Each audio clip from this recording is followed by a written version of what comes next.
বাড়িতে ঈদ করতে পারলাম না, এবার তো ঈদ হাসপাতালে হলো, এজন্য কষ্ট এটাই লাগতেছে যে বাইরে ঘোরাফেরা করতে পারলাম না, পরিবার নিয়ে ঈদ করতে পারলাম না, এটাই একটু কষ্ট।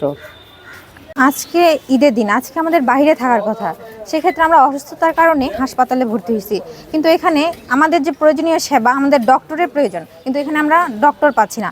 কাল রাতে আসছি, এই পর্যন্ত কোনো ডক্টর আমাদের দেখেনি। সেক্ষেত্রে এখন আপনারাই বলেন আমাদের করণীয় কি? এই ক্ষেত্রে এভাবে বাচ্চাকে নিয়ে আমরা কোথায় কোথায় ঘুরে বেড়াবো? এইভাবে ঈদের দিনে আমরা তো কোথাও ডক্টরই পাচ্ছি না। আর হাসপাতালে আসেও যদি আমরা ডক্টর না পাই, তাহলে আমরা সাধারণ জনগণ কোথায় যাব? প্লাস একটু ঝামেলা আছে, যেমন বর্তমানে ঈদের সময় মানে ডাক্তার পাওয়া যাচ্ছে না, সব জায়গাতেই একই অবস্থা, এদিক দিয়ে একটু সংকটময়।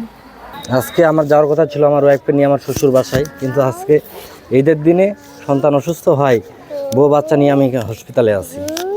অত্যন্ত দুঃখজনক বিষয়।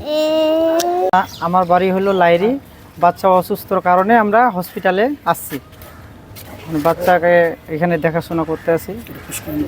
দিন মনে করেন যে আমরা তো ঘোরাফেরা করতাম বাচ্চা কাচ্চারে নিয়ে, কিন্তু ঘোরাফেরা মনে করতে পারলাম না, বাচ্চাকে নিয়ে হসপিটালে পড়ে আসি।